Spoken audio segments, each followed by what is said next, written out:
Well, we'll get back to Leipzig in a minute here, but I want to ask you the same question that I've wondered myself, that I've asked, we debated with Don Hutchinson. I want to get both your opinions here. Start with you, Robbo. We've seen Harry Kane early in his career operate as a traditional center forward, and he was very, very good at that. Tremendous in the air, great sense of being in the box, making himself available, knowing where the ball's going to go. We've seen him in the last couple of years at Spurs, kind of doing the Benzema thing where he's a 9 and he's a 10, dropping off, runners run past him, Son, Kulusevski, Richarlison, whatever, and being very effective at that. While, by the way, also scoring 30 goals in the Premier League, which is pretty crazy.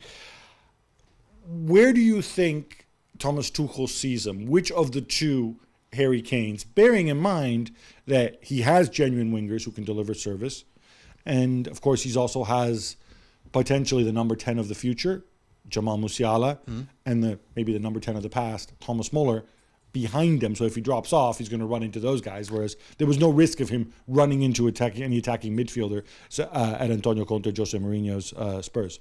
I think he'll still play both roles. He can play as when they're on top of a team and dominating the play. He can play as the number 9 and they got crosses into the box. When they're playing against better teams, I think he'll become a number 10 because it's made for him to be the playmaker as well. Because Musiala will run beyond him at the right times, but the other wide players are all quick, they're all dynamic, they all like to make forward runs. Sane is much better when he's got space to run into. Gnabry's much better when he's got space to run into.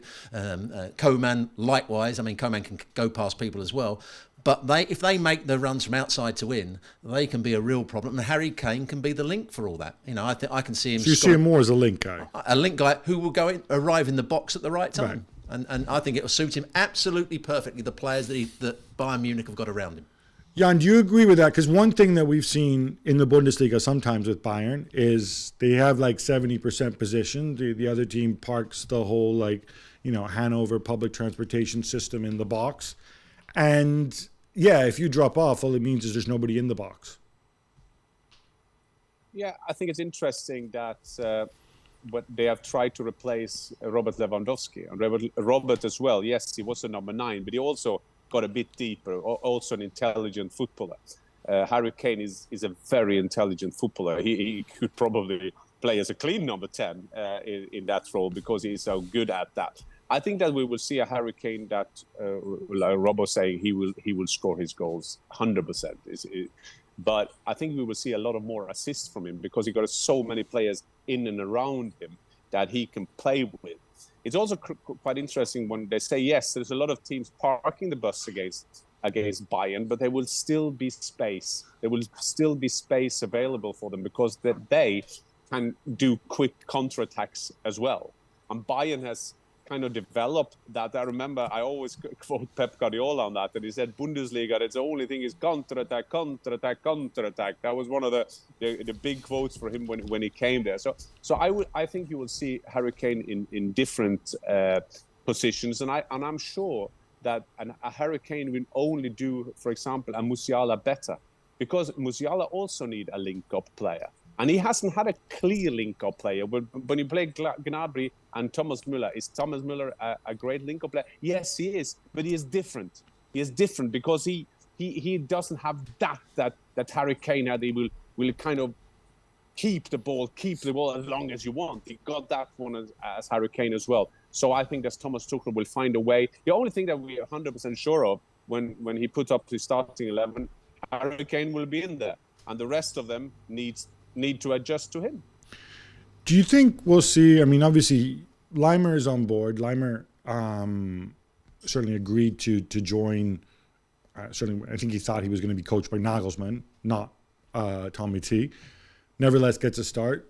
You've got Ryan Gravenberch, who supposedly is there because Tuchel will get more out of him. You'll have Goretzka as well when available. Are we going to see two midfielders? Or are we going to see, as we saw sometimes, Kimmich on his own? Because I don't know how happy and how in tune Kimmich is with what Tuchel wants him to do. And certainly Kimmich and Leimer, not a good performance on Saturday night. No, but it's always like this. It's quite interesting because when you see in Germany more than in England, I would say, is that you build up a hierarchy. Sorry about my bad pronunciation, but you build up the leaders in your team. And Nagelsmann certainly wanted to build up Joshua Kimmich in that position, and that annoyed a bit the old guard, Thomas Müller, with Manuel Neuer. They didn't like that, and I think it was quite significant that Thomas Tuchel has spoken all summer about the number 6, and says I need one, and Kimmich says I am one. And I think that is quite central to what's going on at Bayern at the moment. I think there are a Joshua Kimmich, if I may say, and I'm not criticizing in the terms, but you could be overestimated also when you are a world-class player. Do you know what I'm saying? I'm not saying if you have a player who is so good, but you can still think he's even better. And Joshua Kimmich, sometimes I've been feeling the last couple of seasons, he's a good player, but he's not the Philipp Lahm. He can't do both right back and number 6 as good as Philipp Lahm could. He couldn't. And Thomas Tuchel have seen that, if he's right, but it's his decision. So I think they will try to get a number 9. You also see that Goretzka doesn't have a big future in the plans of Thomas Tuchel as we are speaking. But as we are speaking, Thomas Tuchel doesn't have a great future at Bayern either. So things can change as we go along here. Robbo, you are a central midfielder. Just make this simple. What is the problem? What is the issue with Kimmich? Why not just play him, and whoever you want next to him, fine. But why not putting this faith in Joshua Kimmich and just recognizing that, he may not be Philipp Lahm, but that is setting the bar very high. Maybe not yet. I understand what Jan's saying, because occasionally in the last 2 years he hasn't played quite so well. But I've also seen him when he was out injured and then he came back in a game and suddenly he changed the game when he came on. He could see passes that the other midfield players couldn't see. My only criticism of Kimmich would be, is he a good enough athlete to do some of the covering of the fullback areas when the fullbacks go forward? Maybe not. But when Bayern Munich are dominating games, he's a good passer of the ball. He can do that holding midfield role well. He can go forward at the right times, pick out passes. He takes most of the set plays and delivers balls into the box. I think he's a. Well, I presume that's what Leimer's there for, right?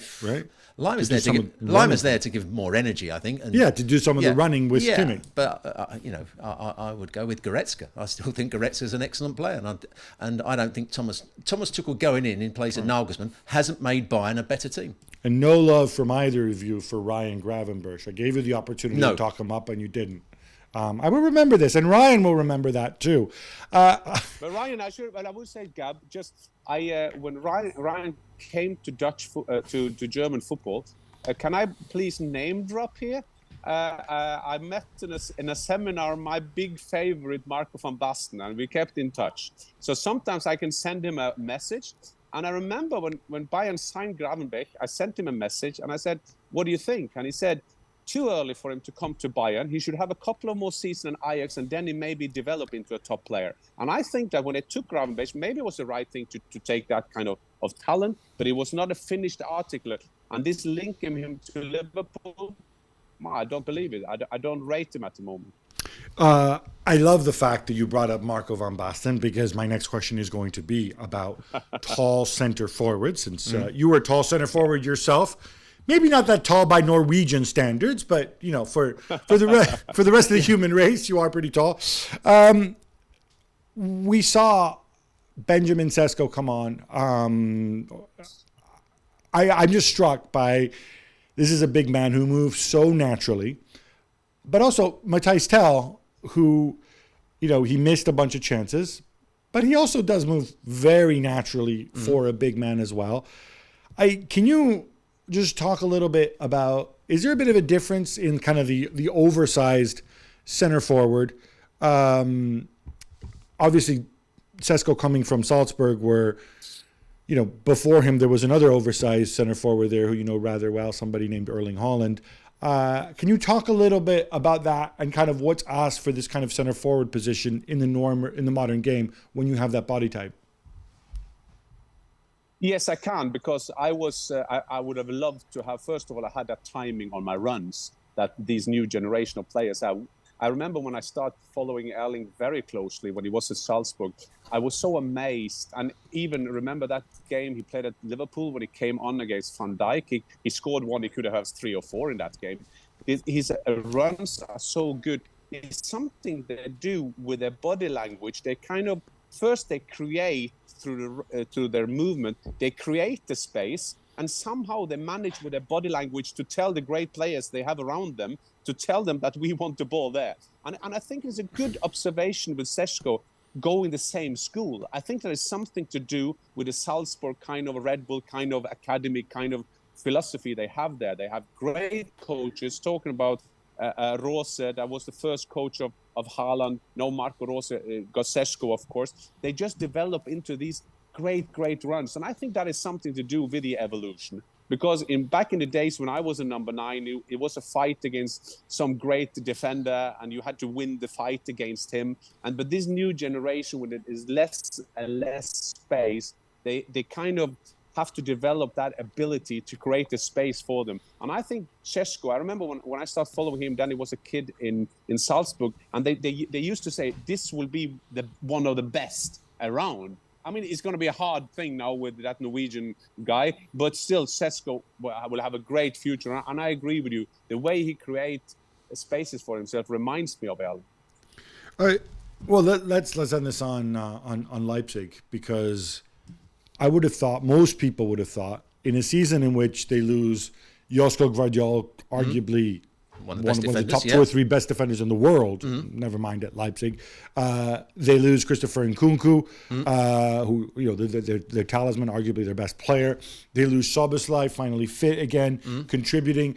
They lose other guys. Well, they lose Leimer, who was a big part of the midfield.